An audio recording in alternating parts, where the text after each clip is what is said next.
ለዘላለም ይባረክ። ሁላችንም በጸሎት መንፈስ ሆነን ይህን ታላቅ ንጉሥ ያከበርን ይህን ዕድል የሰጠንን ጌታ ያከበርን እያመሰገንን እንጸልይበት ነውና ሁላችንም በመንፈስ እንሆናለን። ለልዑል ለእግዚአብሔር ክብር እንሰጣለን። ምስጋና መስዋዕት ይዛችሁ የመጣችሁትን ታላቁ ንጉሥ ሁላችንም በመንፈስ ሆነን ለልዑል ለእግዚአብሔር ምስጋና እንሰዋበት ነውና እንጸልያለን። እያመሰገናችሁ ይህን ዕድል የሰጣችሁን ጌታ ይህን ዕድል የሰጠንን ጌታ ዛሬ እንድናይ ዕድሜ የጨመረልን ቀናቶች የተጨመሩልን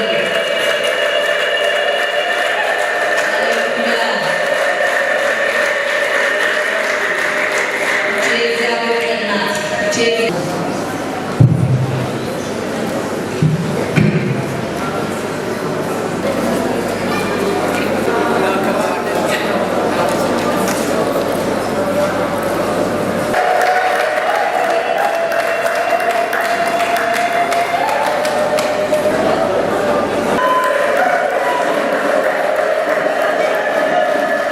አምላክ ሰብስቦናል።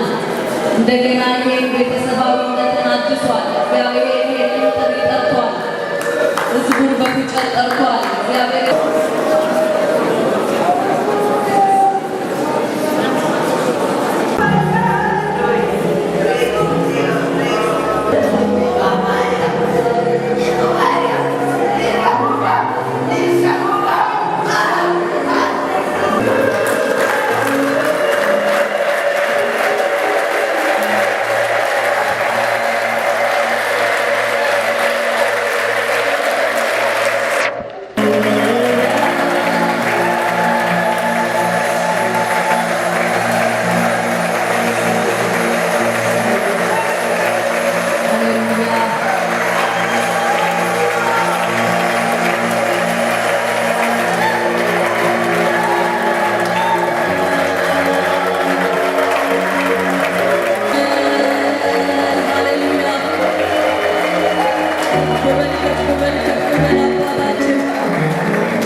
እግዚአብሔር አምላካችን እናመሰግንሃለን።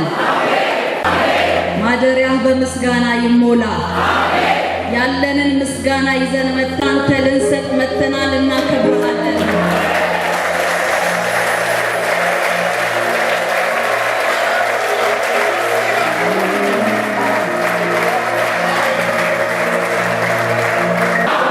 የመኖራችን ትርጉም እግዚአብሔር ተባረክልን። ባንተ ሰው ሆነናልና እናመሰግንሃለን። እግዚአብሔር የአምላክ ልጆች ምስጋና ሊሰውልህ መጥተዋልና እናመሰግንሃለን። እናመሰግንሃለን። ዓመታቶች ዘመናቶች ተቆጥረው እግዚአብሔር ሆይ ዛሬ የምትባለው ቀን ላይ ደርሰናልና ስምህ ይባረክ። ማደሪያህ በምስጋና ይሞላ።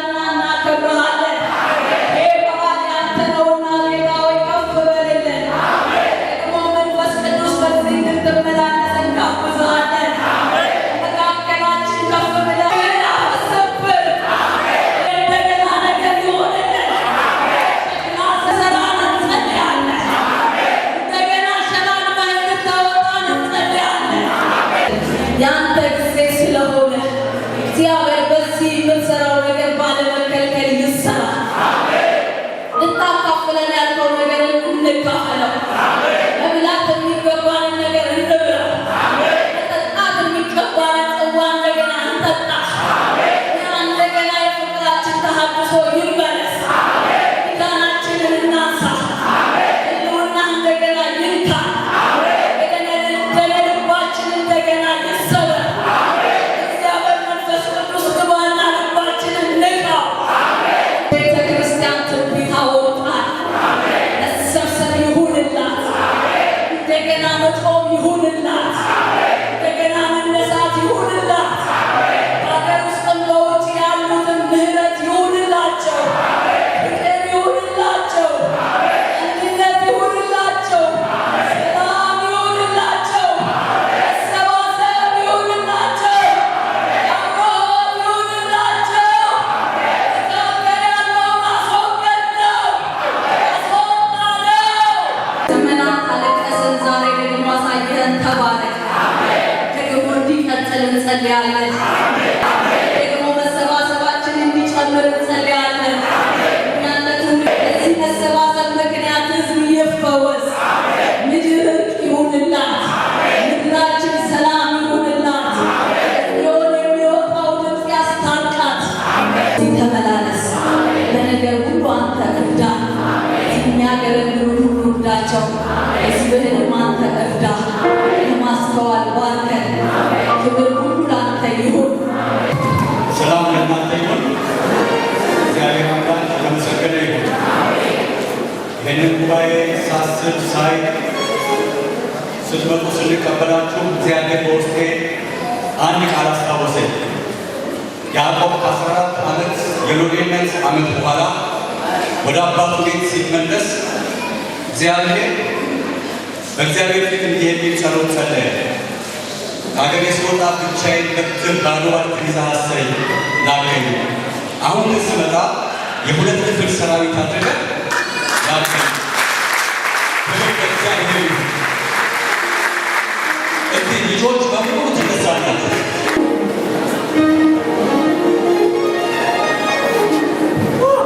ልጆች ተነሱ። ታዘዙ።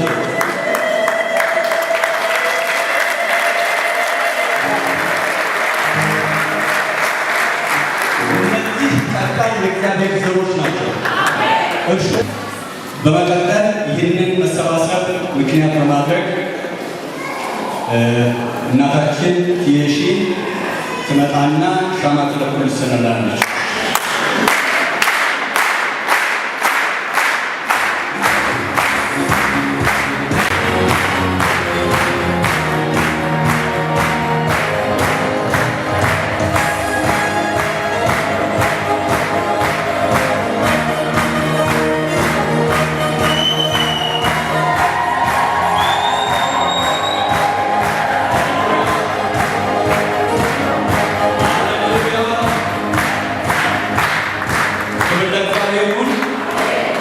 በመቀጠል ደግሞ የልጅነት ወላጆቻችንን የሚያስታውሱልን መዝሙራት የመዘምራን ቡድን ወደዚህ መጥተው ያቀርቡልናል። አብረናቸው እንዘምራለን። ስለዚህ ቀን እግዚአብሔርን እናመሰግናለን። ሁላችንም እዚህ ሰዓት የደረስነው በችሎታችን ሳይሆን በምህረቱ ስለሆነ ላደረሰን አምላክ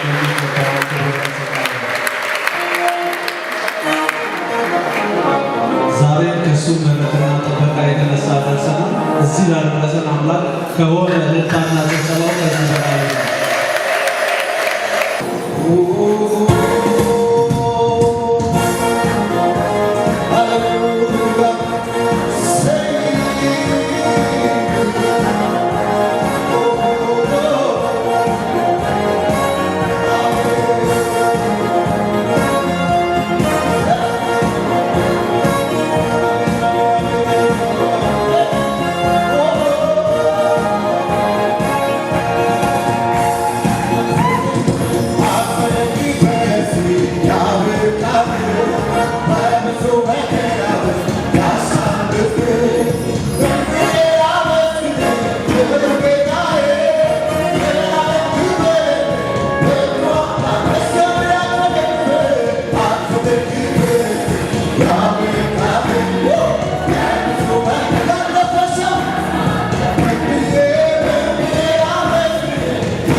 Oh,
በዳ መስሎ የልቡን የነገረ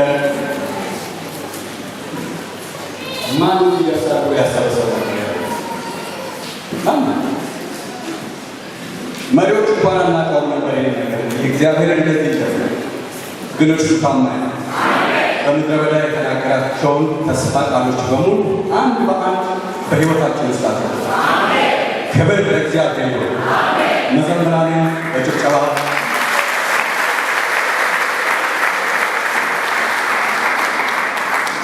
የሚቀጥለው መርሃግብራችን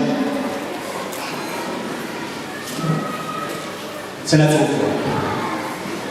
ስነ ጽሑፉን የሚያቀርበው ሰው ወኪልቶ ያቀርብልናል።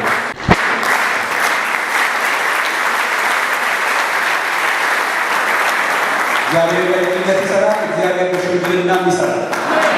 ክብር ለእግዚአብሔር ይሁን። ስንገናኝ ፀጉራችን አልነጣም ነው። ዛሬ ግን ሽበቶ ሆነ። ክብር ለእግዚአብሔር ይሁን። በነገራችን ላይ ለዚህ መሰባሰብ ለዛሬው ግንኙነት ጽንሱ እሱ ውስጥ ነበር።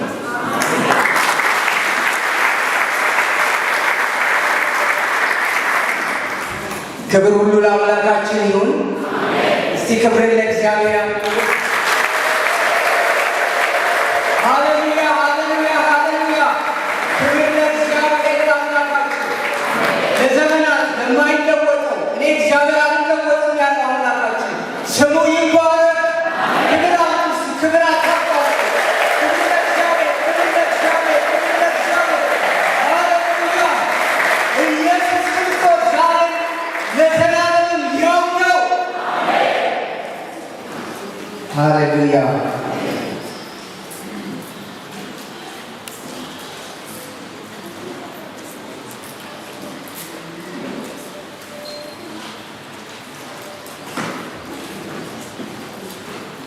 የድካሙ ዘመን ይብቃ።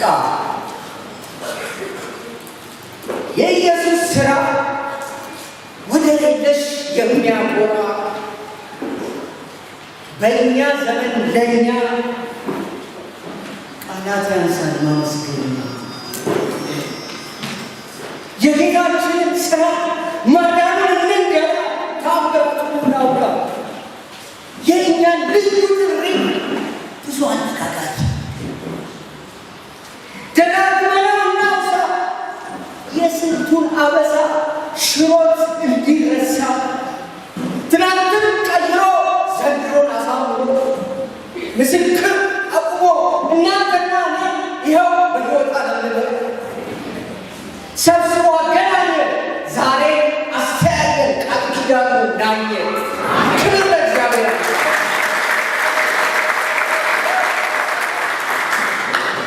እንደ እግዚአብሔር ያለ ከብቶ ማንም የለም።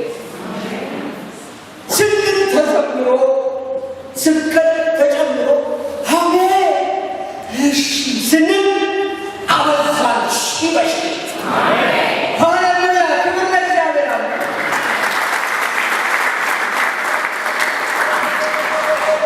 ትውስታችን መጣ። ለበረከት አምላክ ክብርን እናምጣ።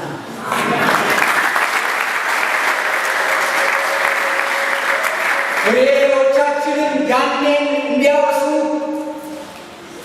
ልጆቻችንና የልጅ ልጆቻችን ያኔን እንዲያወሱ ታሪክ እንዳይወርሱ ተራርቀን ቆይተን ካሰብክልን ቦታ ጌታ ሆይ ሽሽታችን በዛ፣ ፍቅራችን ተረታ፣ ሰርጋችን ደምቆልን ስንለይ ተፈታ።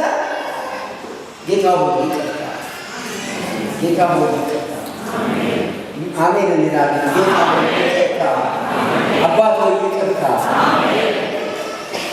ከበረከትህ ዳርቻ እንዳንቀር ለብቻ ከታዘዘልን ድርሻ እንድንካፈል እንዳሻ ዘግይቶ ቢሆን ከረፋዱ ምርጫችን እንዲህ በህብረት መዛመድ የሚያዋጣን መለኮታዊ መንገዱ ተያይዘን ተጣምረን መነጎዱ ያን ጊዜ በአርሞኒየም ጠል ስር መሰረስ ከተራራው ከምንጭ መሃል ሲያረጥበን የልብሳችንን መደረጊያ ለመሃል ሃሌሉያ። በረከትን ሕይወትን ሲፈቀድ ስንቀመጥ በህብረት አብረን ስንሄድ ትካዜያችን በፍቅራችን ተሰውሮ ህብረታችን የሽቱ መዓዛ ሞልቶት አምሮ ዳግም መታደስ ፈጥሮ ሰላማችን በአንድነት ደምቆ እስከ ዓለም ጥግ እንደሚደርስ ዘልቆ ተያይዘን ተቀምጠን የድካሙን ዘመን አልቆ ለሙሴ መንገድ ለእስራኤል ማደረጉን እንዳሳየ እንደበራ ብልሃቱን ዘዴውን ተጣመድን በክርስቶስ ወገናችን አንቆዝምም ከእንግዲህ ቃሳ ይሆናል ዘመናችን። ከእንግዲህ አንረካም አንልምም ወደኋላ ሐዘናችን ላይደርስብን ላይመርብን ህብረታችን እንደዋላ አንዳችን ለሌላችን ድጋፍ ሆነን ከለላ ለትውልዱ ለፍሬያችን ማዕድ ሰርተን እየሞላ ክንዳችንን አስተሳስረን እንተርፋለን ከእንግዲህ ስለሌላ። ሐዋርያት ሲጣመሩ ያላቸውን በአንድ ሲያኖሩ ችግርና ችጋር በርግጎ ውሸት ሽፍጠት ከፊታቸው ተጠርጎ አሜን ውስጣችን ትዝታችን ለፍቅራችን ህብረታችን ጥምረታችን ለነጋችን አንድነታችን ይኸው ሜዳው ፈረሱ ይጋልባል ምክንያት ይብቃ ሰበብ አስባል ያለንን አቀናይተን ተነስተናል እንነሳ ሩቅንን ተያይዘን መሳ ለምድራችን ጊዜው በደጅ ከልፍኛችን ከቤተ መንግሥት የኢየሱስ ልጅ ይደግመዋል ለምድራችን ጊዜው በደጅ ከልፍኛችን ከቤተ መንግሥት የእግዚአብሔር ልጅ ሃሌሉያ።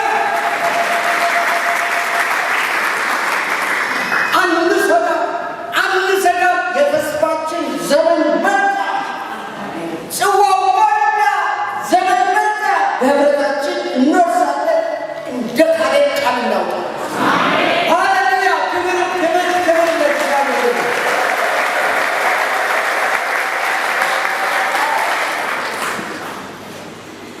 ክብር ለእግዚአብሔር ይሁን። እንግዲህ እግዚአብሔርን በቅኔ ተቀኝተን ካመሰገንን ዘንዳ በአንዳንድ ጉዳዮች ላይ በዚህ ሁኔታ አጀማመር እንኳን ደህና መጣችሁ ግን አመሰግናችን አድርጌ እንደሚቀጥለው ፕሮግራም ወንድሜ ፕሮግራም ሰለሞን ወንድሜ ሰጥቶኛል። እንኳን ደህና መጣችሁ።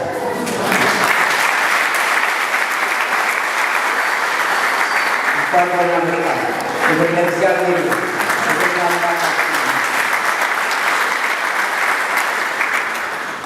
እንግዲህ በዚህ ፕሮግራም የመጀመሪያው ተመስጋኝ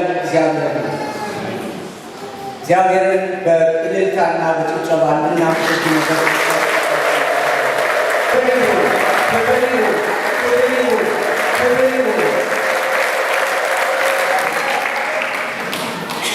አንዳንድ የሥጋ ደካማ ስለሆነ ዘመናችንን ስንቆጥር ያለቀብን ይመስለናል።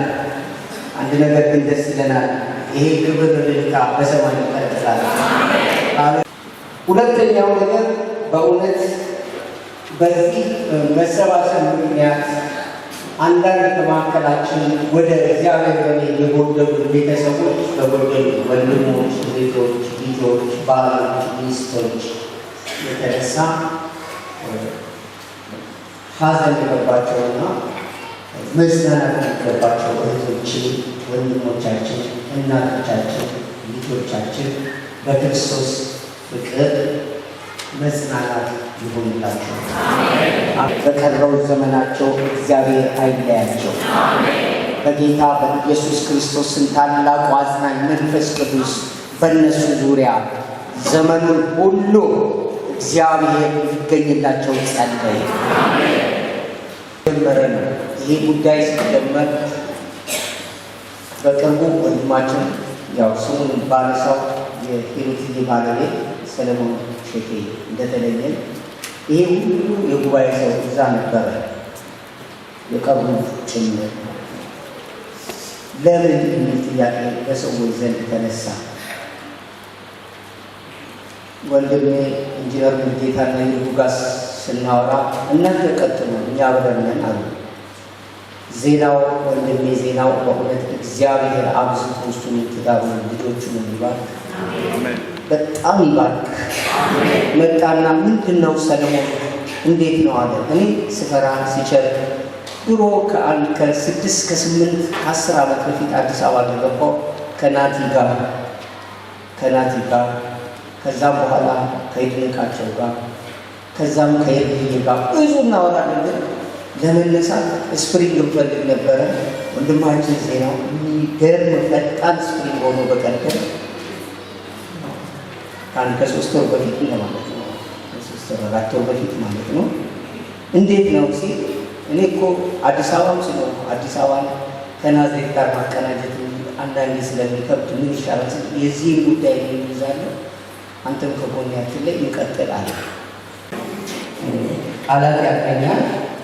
የዚህ መሰባሰብ ትልቅ ምክንያት ነውና ቅድም የጠቀስኩላችሁ ወንድሞቼ ጋር ተነጋገርንና ለምን አንሰባሰብም? እግዚአብሔርን ለምን እናመሰግናለን? ፍቅራችንን በአንድ ነገር አንድ ቀን መታሰቢያ ያደርገን ለምን አንገናኝም የሚልን ቁልፍ ሀሳብ ለምን አንገናኝም? ለምን አንተያየም? ወዲያውኑ የእግዚአብሔር ቃል ወደኛ መጣ። ዕብራውያን 10:24 እዚህ ተጽፏል። በአንዳንዶች ዘንድ ልማድ እንደሆነው መሰባሰባችንን አንተው፣ እርስ በርሳችን እንመካከር እንጂ ይልቁንም ቀኑ ሲቀርብ እያያችሁ አብልጣችሁ ይህን አድርጉ የሚል ማሰሪያ ቃልን አገኘን። ክብር ለእግዚአብሔር ይሁን። በዚህ ማሰሪያ ቃል መሰረት ህብረቱን ለማቋቋም ናዝሬት ያሉትን ከ20 እስከ 30 የሚደርሱ ወንድሞቼን ስማቸውን አንዳንዱን ፈርቼ ያለውን እንዳላውቀው ፈርቼ እንጂ ሁሉንም ልጠራ ደስ ይለኛል። እንደገና ደግሞ አንድ ጉባኤ አቋቋምንና ምስረታ ጀመርን።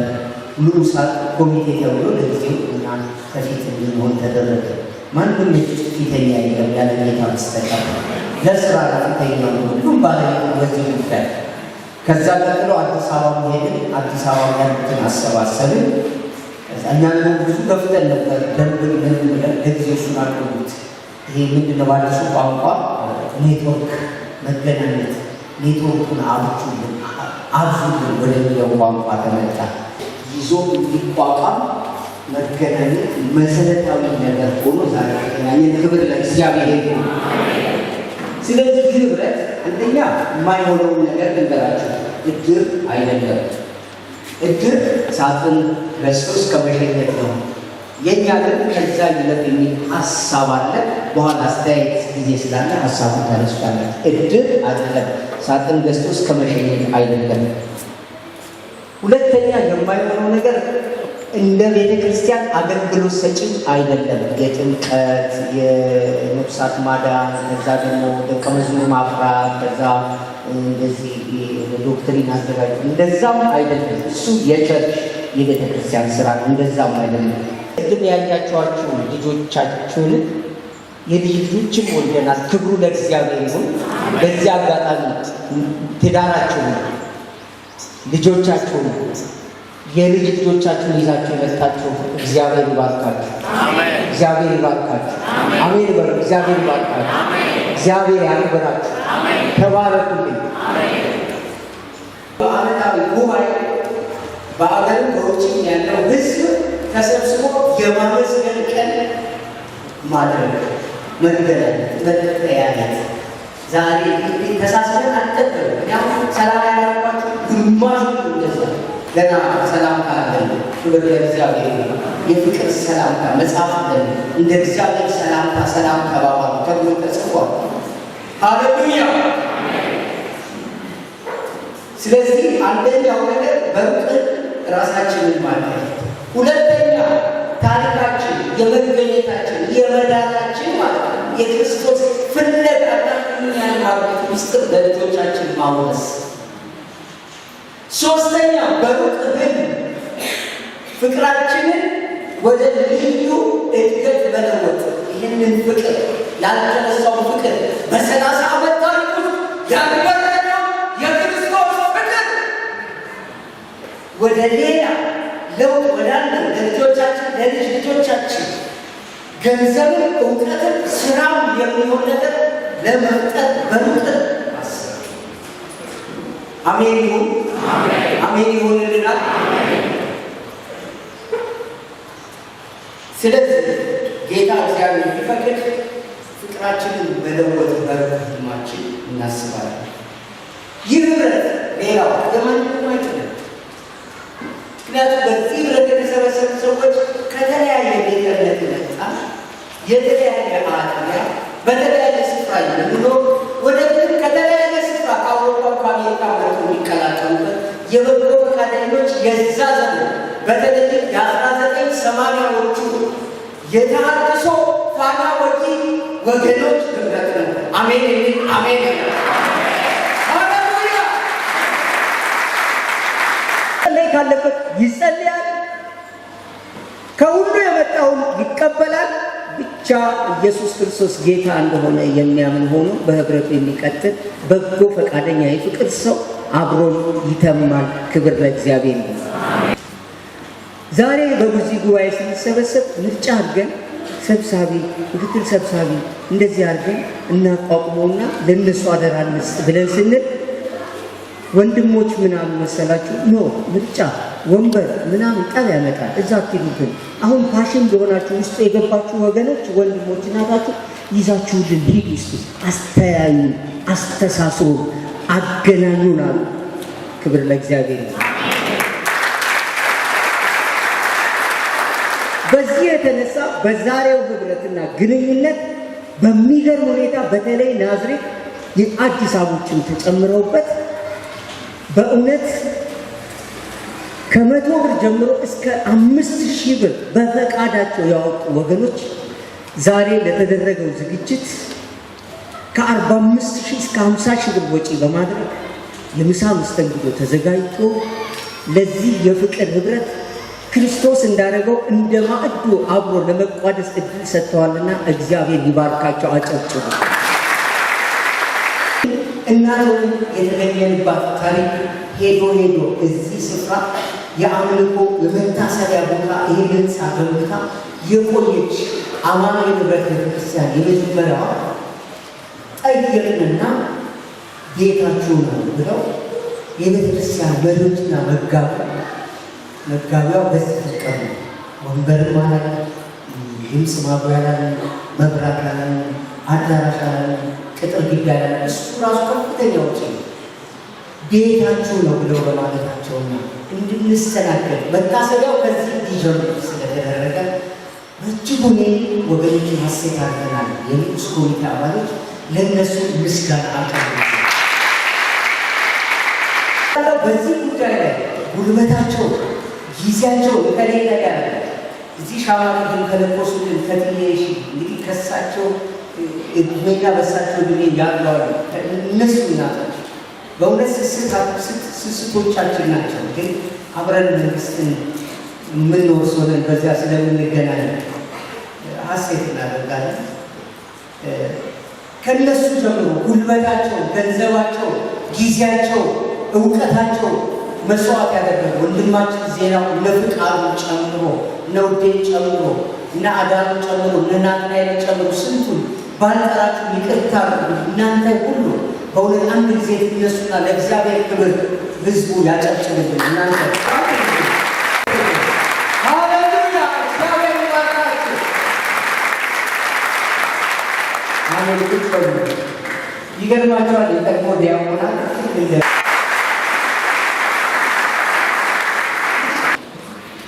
እንዴት ዘለው እንዝለል ማህበራዊ የሆነው ግንኙነት ስር እንዲሰዳ አድርገን እርስ በርሳችን መተያየታችንን አብዝተን ለራሳችን ለትምህርታችን ቀሪ የምስጋና የአምልኮ እንዲሁም የበረከት ምንጭ ሆነ እዚህ ብዙ እውቀት ያለው አለ። ሐኪሞች አሉ፣ ኢንጂነሮች አሉ፣ ልጆቻችን ሳይቀሩ ባይገርም አይደለም። ይሄንን ጉልበት እንዴት እንጠቀምበት? ለክርስቶስ ክብር እንዴት ነው? ወንጌል አብሮ እንዴት ይስራ? ወንጌል ማለት ኢየሱስ ክርስቶስ ብቻ ያደራላል። ፍቅርን ለሌሎች እንዴት እናካፍል? ሐኪሞች ተሰባስበን ተነስተን ምናልባት ዲጀሬ ሄደን ሕክምና ቆመሰጠን ተሰባስበ ክርስቶስን በወንጌል ሰበክና ቅድም እንዳልኳችሁ እግዚአብሔር ይቅር ይበለን። በተዘናጋንበት ዘመን ቤተክርስቲያንን የትኛውን ቤተክርስቲያን ከጎን አለን እንችላለን። ወንድሜ ሉተር ያውቃል። ወርቅ የተጫነች ኃይል ያኔ ትፈልጋለች። ስለዚህ ወርቅ ስትጫን ታመሱና አገናኙ ይላል እግዚአብሔር ይባርከው። ስለዚህ እንዴት አዝቀን እንያዝ የሚል የአስተያየት ጊዜ ይኖረናል። ቀጥሎ ያሉትን ፕሮግራሞች እንድንሰጥና በመድረክ ባለጋቸው ዶክተር ሰለሞን መድረኩ ይለቃል። ክብር ለእግዚአብሔር ይሁን። ስብከተ ወንጌል ነው። አገልጋያችን ወንድም መንግስቱ ወደዚህ መጣና እግዚአብሔርን ቃል ደግሞ ይሰብካል። አመሰግናለሁ።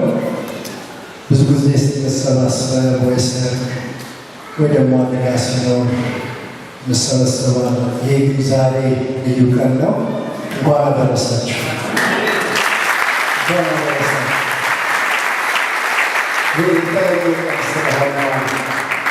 በእውነት አመሰግናለሁ። ያስቀመጠ እግዚአብሔር የተባረከ ይሁን። ክብር ለኢየሱስ ይሁን። በጣም እኔ ደስ ነው ያለኝ ስናመልክ አብረን እንደዚህ በመታየታችን። አንዳንዶች 10 ዓመት ከዛም በላይ፣ አንዳንዶች ደግሞ አንዳንዱ አገልግሎት አለ እያገለገለን የሚል ብዙ አለ እና እግዚአብሔር ረድቶ ያላገባን አግብተን ልጅ ወልደን በምድራዊ በሰማዩ ነገር እግዚአብሔር ባርኮ በዚህ አለ። ክብር ለኢየሱስ ይሁን። ክብር ለሰራዊት ጌታ ለእግዚአብሔር። ብቻውን መራው ይላል። በዚህ 20 ምናምን ዓመት ብቻውን የመራ የሰራዊት ጌታ እግዚአብሔር ሃሌሉያ፣ ብቻውን የመራ። እስቲ እንደገና ብድግ ብለን ይሄንን ብቻውን ያለ ረዳት ያለ አማካሪ የመራ የአባቶቻችን አምላክ እግዚአብሔር ወንድም እግዚአብሔር ላንተ ባለውለታ ነው። እህቴ፣ እናቶች፣ አባቶች ባለውለታ በገፋን ጊዜ በዛ በስደት ዘመን ብቻውን ጌታ ለነገሥታት ንጉሥ ለጌቶች ጌታ እንደገና ክብርና እልልታ እናመጣል።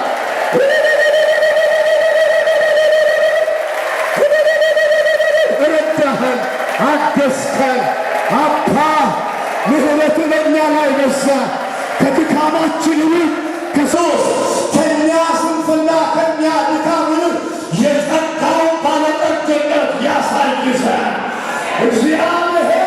ከኛም ድካም ይልቅ የምሕረቱና የጸጋው ብዛት በዝቶ ተሻለናታል። እንደገና ለተዘጋጀ እንደገና እግዚአብሔር ይነሳል።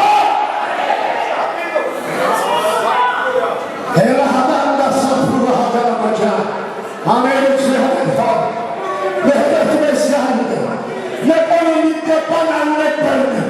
ብቻህን እየመራ እጃችንን ይዘህ ዳዊት እንዲህ አለ፣ ነፍሴ መነሳ ስለ ስሙ የምርመረገር መራታ። ባሰብን ጊዜ፣ በተከዝን ጊዜ፣ በደከምን ጊዜ፣ ተስፋ በቆረጥን ጊዜ እየመለስ እጃችንን የመራ የአባቶቻችን አምላክ ክብር ይገባሃል፣ ምስጋና ይገባሃል፣ ውዳሴ ይገባሃል፣ ጭብጨባ ይገባሃል። የቃል ኪዳን አምላክ ያልተውከን ያልረሳኸን እግዚአብሔር ዛሬም ሕያው ነው። በመጨረሻ እንደገና እልልታና ጭብጨባ ለነገሥታት ንጉሥ ለእግዚአብሔር ክብር ይገባል።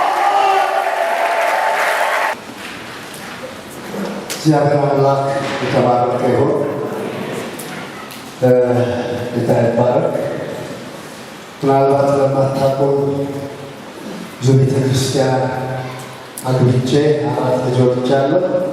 3 ወንዶች፣ 1 ሴት ልጆች አለሁ እና ኮተቤ በሚገኘው ቤተ ክርስቲያን እዛ ነው የማገለግለው። ጌታ ይባረክ። ይበቃኛል። ብዙ ንግግር አልችልም ታውቃላችሁ። መስበክ ድረስ ይህ ፕሮግራም ሳስብ ለእግዚአብሔር ሰው ጸለይ እና ወደ ውስጤ የመጣ የእግዚአብሔር ቃል አለና ይህንን የእግዚአብሔር ቃል በፍቅርና በትህትና እንዲሰሙኝ እፈልጋለሁ። ኤፌሶን ምዕራፍ 1 ቁጥር 15 ላይ እግዚአብሔር ቃል አነባለሁ።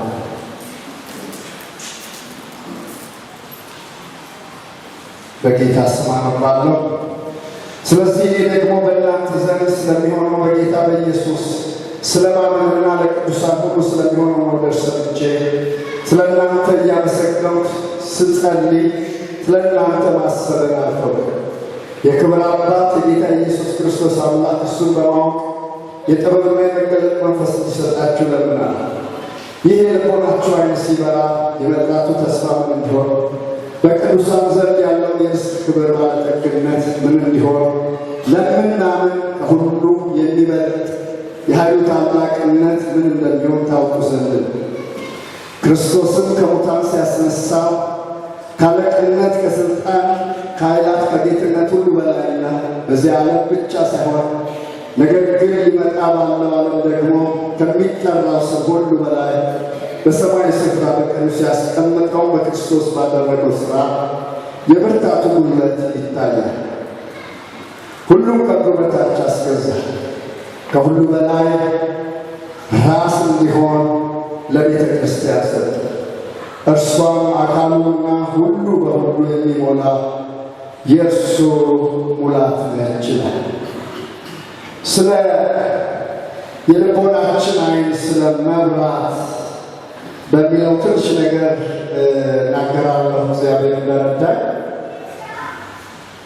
ጳውሎስ ለኤፌሶን ሰዎች ይህንን መልእክት ጽፍላቸው ደጋግሜ ዓመተ ምሕረት ልናገር እችላለሁ፣ ምክንያት ስላለኝ ነውና በጣም በማስተዋል ስሙ። ይሄ የኤፌሶን መጽሐፍ የጻፈው ጳውሎስ ከ60 እስከ 61 ዓመተ ምሕረት እንደሆነ ይገመታል።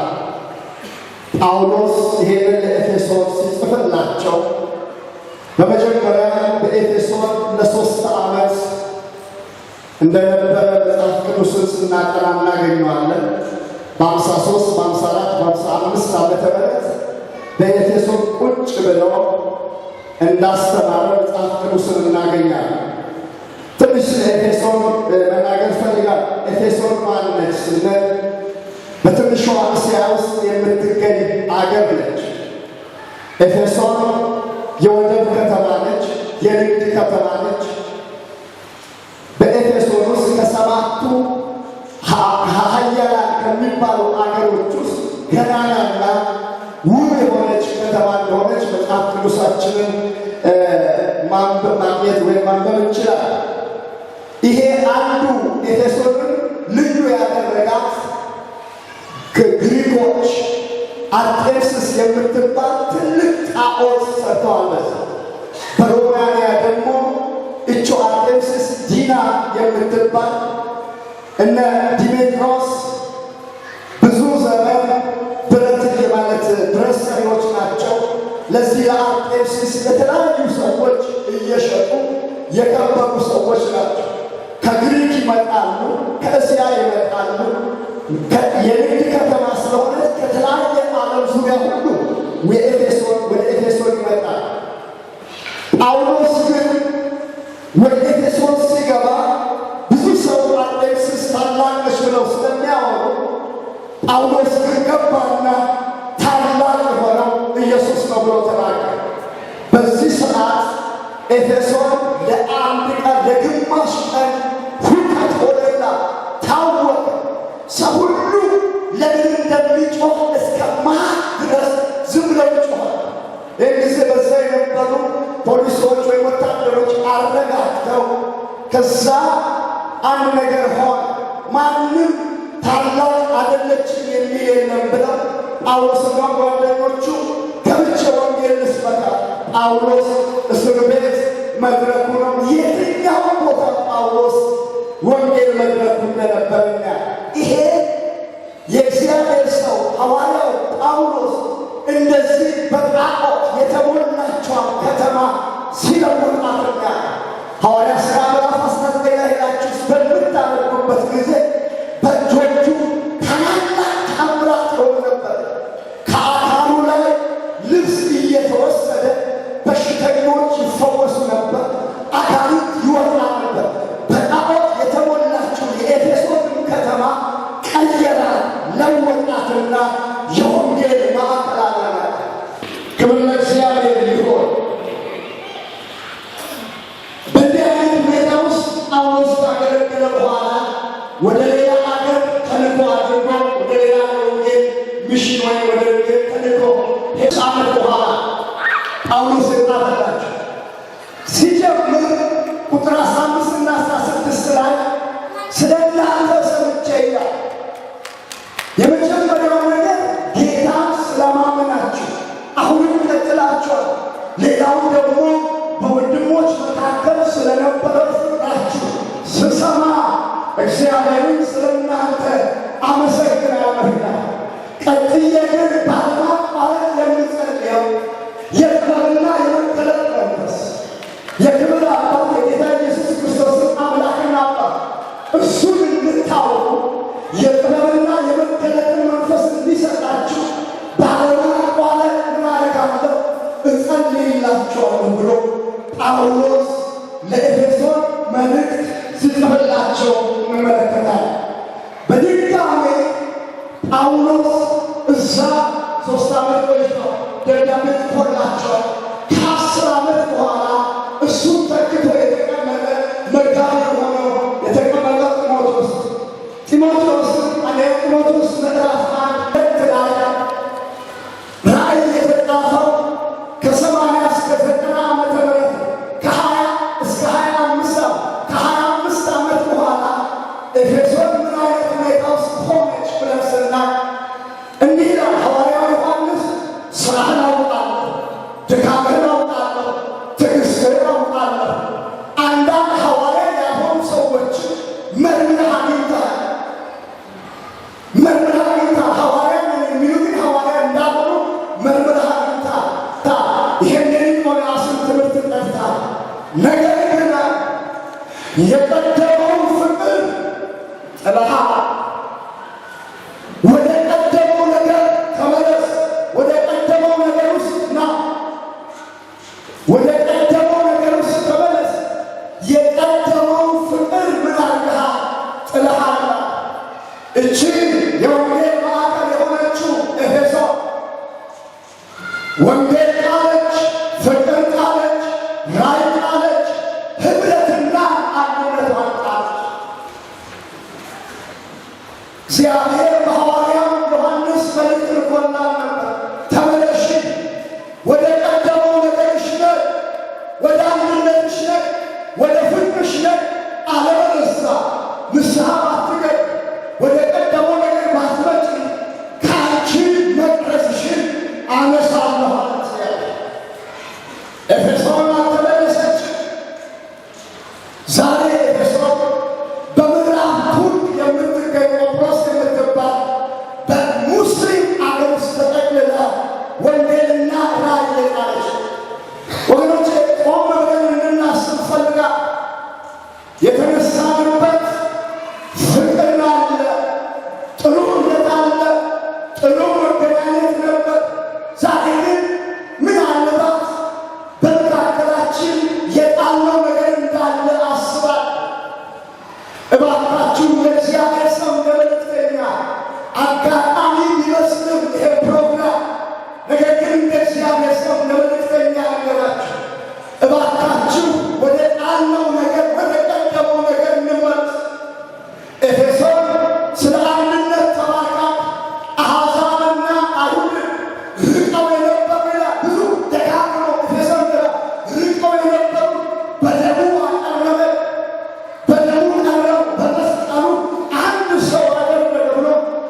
በመምጣታቸው ቅር ቢለኝም ግን በበጎ ሕሊና ወስደዋል። ስለዚህ ህብረት ዋጋ ያስከፍላል፣ አንድነት ዋጋ ያስከፍላል፣ ፍቅር ዋጋ ያስከፍላል። ዛሬ ቤተክርስቲያን ኤፌሶን ቤተክርስቲያን የቀደመውን ፍቅር ጥለሻል። ወደ ሐዋርያት ሥራ ስንሄድ ሐዋርያቶች ሐዋርያት ሥራ ምዕራፍ 6 ላይ ደቀ መዝሙር እየበዙ በሄዱ ጊዜ ከግሪክ የመጡ አይሁዶች ከአሕዛብ ወደ አይሁድነት የገቡ በመካከላቸው አለመግባባት ነው። ይሄ ጉዳይ ወደ ሐዋርያት ሄደ። ሲሄድ በሙሉ እኛ የእግዚአብሔርን ቃል ትተን ማዕድን ልናገለግል እንችላለን። ብዙ ሰው የከበረውን ነገር እየጣለ ወደ ተለያየ ነገር ውስጥ እየገባ ነው። ብሎች ቆም ብለን የአዲስ ኪዳን አገልግሎት ማዕከሉ ወንጌል ነው፣ የእግዚአብሔር መንግሥት ነው፣ ፍቅር ነው። ስለዚህ ዛሬ እህቶቼ፣ እናቶቼ፣ አባቶቼ ቆም ብለን እንመለስ፣ ወደ ቀደመው ነገር እንምጣ፣ ወደ አንድነታችን፣ ወደ ፍቅራችን፣ ወደ መያያዝ መጽሐፍ ቅዱስን ሳጠና ለምንድን ነው የኤፌሶን ቤተ ክርስቲያን ለምን ፍቅር ልትጣል ቻለች? እንዴት ልትጥል ቻለች? ያቺ ጳውሎስ ለረጅም ጊዜ ስለ ፍቅራቸው ያመሰገን፣ እግዚአብሔርን ስለማመናቸው፣ ጌታን ስለመቀበላቸው ያመሰግነው ጳውሎስ ለምን ፍቅር ጣለች? ለምን ወንጌል ጣለች? ለምን ራዕይ ጣለች? ለምን አንድነት ጣለች? እሱ ራሱ የቻለ ሰፊ ክፍል ትንሽ ነገር ይገራል። አንዳንድ ጊዜ በቤተ ክርስቲያን ሰይጣን የቤት ስራ ይሰጣል። ሰይጣን የቤት ስራ ሲሰጥ አንዳንድ የቤት ስራ ትምህርት ቤት ቴዎሎጂ ስንማር በአመት አይመለስም። የቤት ስራ በሁለት አይመለስ። ዶክትሬት የተማራችሁ ወይም ኢንጂነር ተማራችሁ በአመትም ወይም በ3 ዓመትም አይመለስም። አንዳንድ ትምህርት ሰይጣን ደግሞ ለቤተ ክርስቲያን የሰጠው ጥያቄ ከባድ ስለሆነ ጥያቄ የሰጠነው ክርክር፣ ሙግት፣ ጭቅጭቅ የሆነ ነገር የከበረውን ነገር ጥለው ሌላ ነገር መገፋት ሰይጣን የስራ እንዳይሰጠን ያደረጋል። በፍጹም ወንድማችንን እህቶቻችንን ማጣት የለ ወደ ላይ ነገር ወደ ስልጣን ወይ ወደ ነገር ብለን ነው በደም የተወቸው ወንድማችንን እህታችንን እንዳናጣ ዛሬ ናቸዋል ሁኔታዎች የከበረውን ነገር እንዳያስጥለን ፍቅራችንን አንድነታችንን መጣ የለብን። አሁን እዛ ውስጥ ብዙ ሰፊ ነገር ስለሆነ እዛ ውስጥ አልገባም፣ ግን ትንሽ ነገር ተናግሬ ማለት ፈልጋለሁ።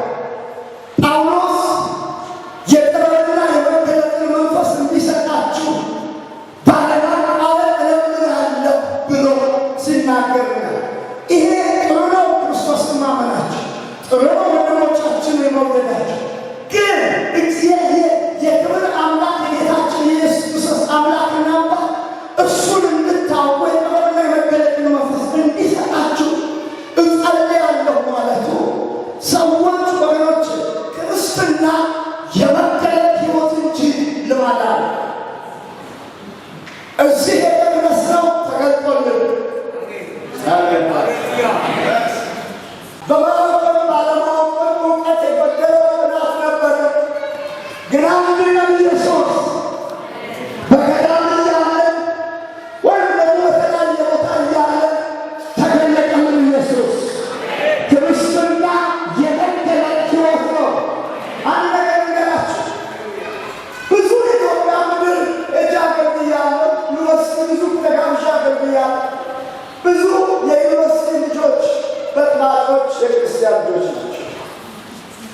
ልጆቼ እኔ ስንበረከት አብሮ ይመለከት፣ እናታቸው ስትንበረከት አብሮ ይመለከት። ግን አንድ ነገር በእግዚአብሔር ፊት አለቀስ። እግዚአብሔር ሆይ ለእኔ የተገለጠ ኢየሱስ ለልጆቻችን ካልተገለጠ እኛ ካጠገባቸው ዞር ባለን ጊዜ እግዚአብሔር ከተገለጠላቸው ኢየሱስ ከተገለጠው ለተገለጠላቸው ጌታ ያመልካሉ፣ ይመለከታል። ስለሆነ ያገኘ አባት የበና ማንም ያሰማረን የለም፣ ማንም የመሰከረልን የለም።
2 ላይ ቁጥር 10 ላይ እንደዚህ ነው፣ መንፈስ የእግዚአብሔርን ጥልቅ ነገር እንኳን ሳይቀር ሁሉን ይመረምራል፣ ለእኛ ግን በመንፈሱ በኩል ገለጠልን ይላል።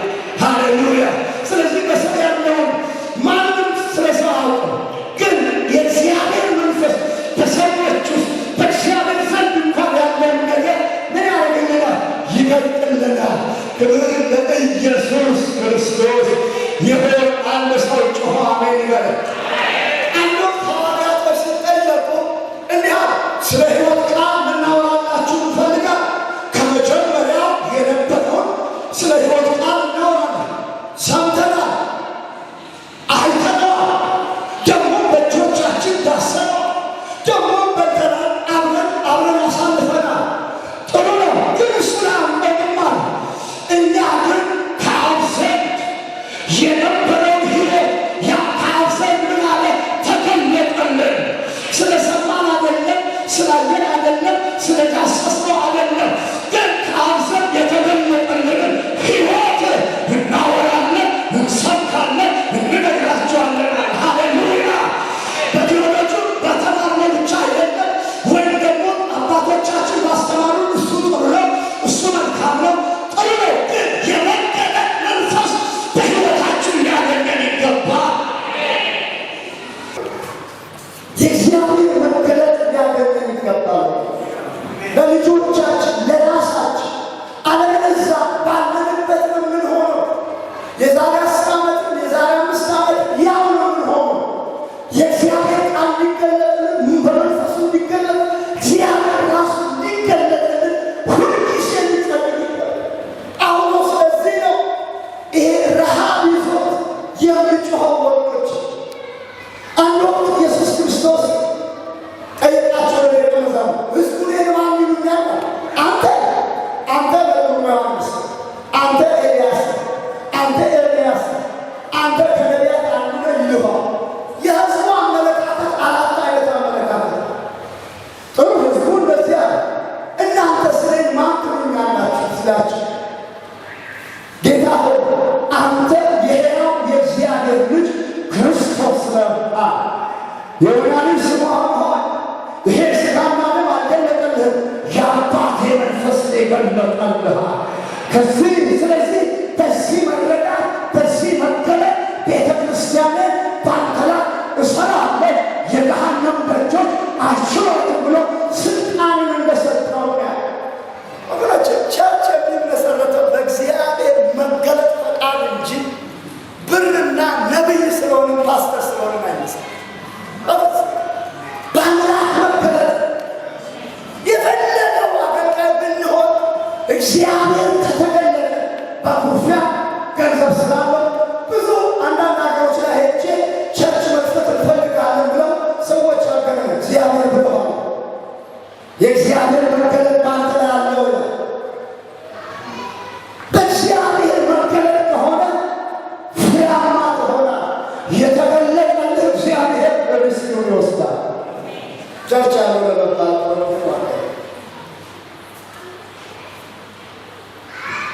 ኢየሱስ ለዘላለም ጌታ። ይሄ መንፈስ ያገኛል።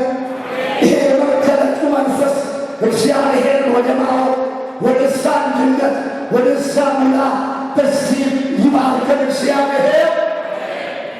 ጳውሎስ ለዚህ ነው የመገለጡ የጥበብና የመገለጥ መንፈስ ሲሰጣችሁ የልቦናችሁ ዓይን ይበራል።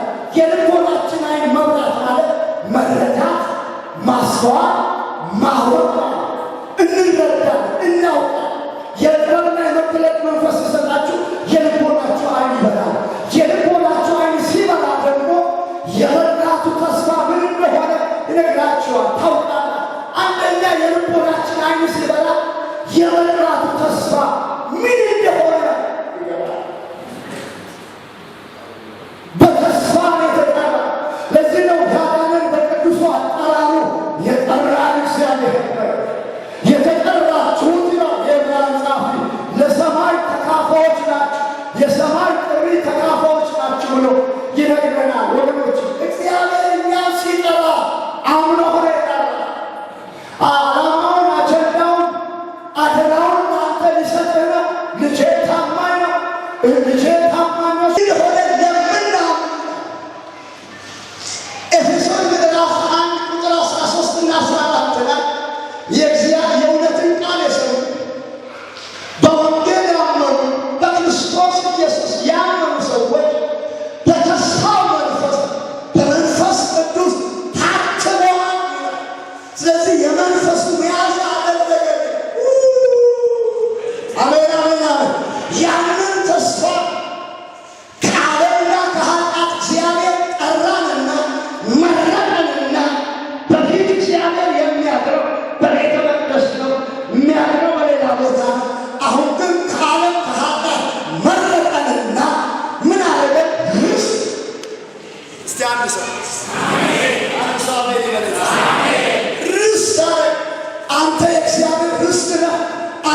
ምድር ተርበደበደ ይላል።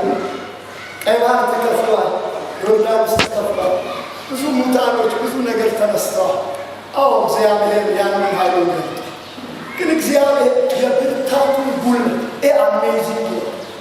ይሄ የሚያስደንቅ ነገር ልዩ የሆነ ኃይሉ የተገለጠው ኢየሱስን ከሙታን በማስነሳት የሚገርመው አለቆች አሉ፣ ስልጣናት አሉ፣ ኃይላት አሉ፣ ጌቶች አሉ።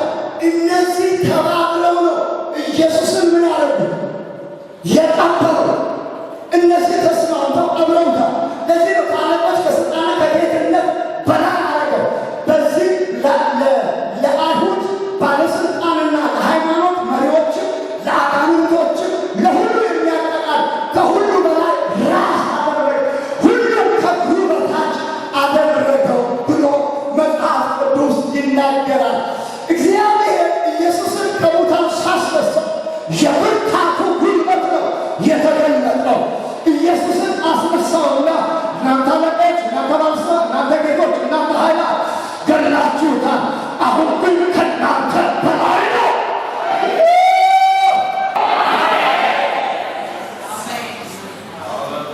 ለዚህ ነው ጳውሎስ የትንሣኤውን ኃይል ነው በመከራው መካፈል ቢሆንልኝ ወደ ሙታን ትንሣኤ ልደርስ እመኛለሁ። አሁን ስለ ትንሣኤው አሁን ማውራት አልችልም። በጣም እጅግ ሰፊ ስል የሚገርመው ነገር የትንሣኤው ኃይል በእኛ መካከል አለ፣ በቤተ ክርስቲያን መካከል አለ። ቤተ ክርስቲያን የደካሞች መጠራቀሚያ አይደለም፣ የኃያላን ጉባኤ። አሜን አሜን አለ። ይሄ ይግባችሁ። የኢየሱስ ሙላት አንቺ የኢየሱስ ሙላት ጎዶሎ እግዚአብሔር ጎዶሎ ሰው ባዶ ሰው እግዚአብሔር መጽሐፉ የሚለው የኢየሱስ ሙላት እኛ እንደሆነ ቤተ ክርስቲያን እኛ እንደሆነ መጽሐፍ ቅዱስ ይናገራል። እግዚአብሔር አምላክ የተባረከ ይሁን። ስለዚህ ጌታ ኢየሱስ የተባረከ ይሁን። ስለዚህ ወደ ቀደመው ነገር እንድንመጣ ኤፌሶን የቀደመው ፍቅርሽን ጥለሽ ወደ ቀደመው ነገር ወደ አንድነት ወደ ፍቅር ወደ ህብረት እንዳለ ይህ ደግሞ የሚሆነው የጥበብና የመገለጥ መንፈስ ሲሰጠን የጥበብና የመገለጥ መንፈስ ሲሰጠን የልቦናችን አይን የልቦናችን አይን ሲበራ ለምን እንደተጠራ ይገባል። እንዴት እንደተጠራ እንዴት ለክብር እግዚአብሔር አምኖን እንደጠራ እግዚአብሔር ትልቅ ተስፋ ለዛ እንደተጠራ ይገባል። ሁለተኛ በቅዱሳን ዘንድ ያለው የእርሱ ክብር ባለጠግነት ይገባል። ከሁሉ የሚበልጠው የኃይሉ ታላቅነት በመካከላችን በቤተ ክርስቲያናችን በወንድሞች በአማኞች መካከል በዚህ ህብረት ውስጥ እንደሆነ ይላል። ወገኖች በህብረት ውስጥ ኪዳን በህብረት ውስጥ ነው ኪዳን። ብዙ ሰው ህብረት እኔ ድንገር ህብረት እስከሌለ ድረስ የእግዚአብሔር ጸጋ አይደለም። አንድነት የልብ አንድነት ከሌለ መጽሐፍ ቅዱስ ወንድሞች በህብረት ሊቀመጡ ያማረ በዛ የአሮንን ቀን ተጠቅሷል። የካህኑ አሮን ተጠቅሷል። በዛ የዘላለም ሕይወትና በረከትን አዝዣለሁ። በኪዳን ውስጥ በመሰብሰብ ውስጥ ነው እግዚአብሔር ኪዳን የሚለን። እዚህ በመምጣታችሁ ዋጋ ከፍላችሁ በመምጣት ደስ ይበላችሁ። ህብረት በህብረት ውስጥ ኪዳን በኪዳን ውስጥ የሚለቀው ሕይወት አለ፣ በረከት አለ፣ ክብር አለ፣ ሙላት አለ። ስለዚህ የመጨረሻ መልእክቴ በጌታ ፍቅር እላችኋለሁ። በየትኛውም ሀገር የምትኖሩ ለዚህ ህብረት ለዚህ አንድነት ከየትኛው የተለያዩ ቸርቾች ቅድም ሰለሞን ተናግሯል። የተለያዩ ቸርቾች እናት መነሻ አማኑኤል የማንታወቀው ሰዎች ሰብስቦናል። የትም ቤተ ክርስቲያን ብትሆኑ ይሄንን አንድነት ይሄንን ህብረት እናጠናክረው። እኔ አምናለሁ እግዚአብሔር ምን ሊለቅ እንዳለ አላውቅም። ሌላ ነገር ማውቃት አልፈልግም። ኪዳን ውስጥ በዚህ ህብረት ውስጥ ኪዳን አለ። በኪዳን ውስጥ ደግሞ በረከት፣ ጸጋ፣ ሙላታ ነገር ትልቅ ነገር እግዚአብሔር ያደርጋል። አደራዬን አስተላልፋለሁ። እግዚአብሔር ባርካችሁ፣ እግዚአብሔር ቀድሳችሁ፣ ፊቱን ያብራላችሁ። ፕሮግራማችን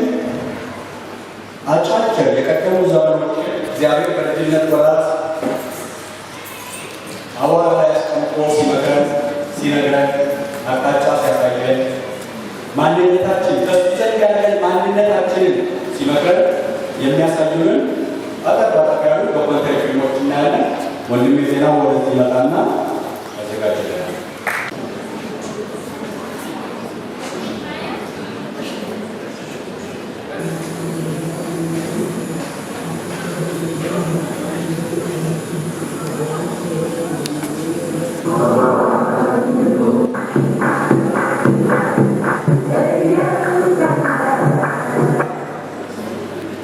ለእግዚአብሔር ይሁን።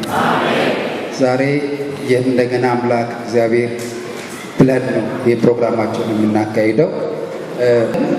አይደለም ዛሬ ወራቶች ሊቆጠሩ አይበቁንም፣ ግን ለትውስታ መቅደስ ይዣችሁ ልግባ። መቅደስ ያለውን ነገር ዘንያ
ክብር ለእግዚአብሔር ይሁን። እስቲ አጠገባችሁ ምናልባት ልጆቻችሁ ይዛችሁ መጥታችኋልን? በርካታ ፈታኝና አስደሳችን መንገዶች መጓዛችንን ቀጠልን። በተለያዩ ጊዜያት በተካሄዱ ኮንፈረንሶች የእግዚአብሔር ክንድ ብዙዎችን ነፃ አውጥቷል። ክብር ለእግዚአብሔር ይሁን። ግን የነበረውን ምሳሌም ደግሞ አጋጣሚ በዚሁ አጋጣሚ በመካከላችን አንድ ወንድም ይኖራል። እሱ ወደ ጌታ ሲመጣ የነበረው ሁኔታ የሚያሳይ ነውና እስቲ እሱን ደግሞ እናያለን።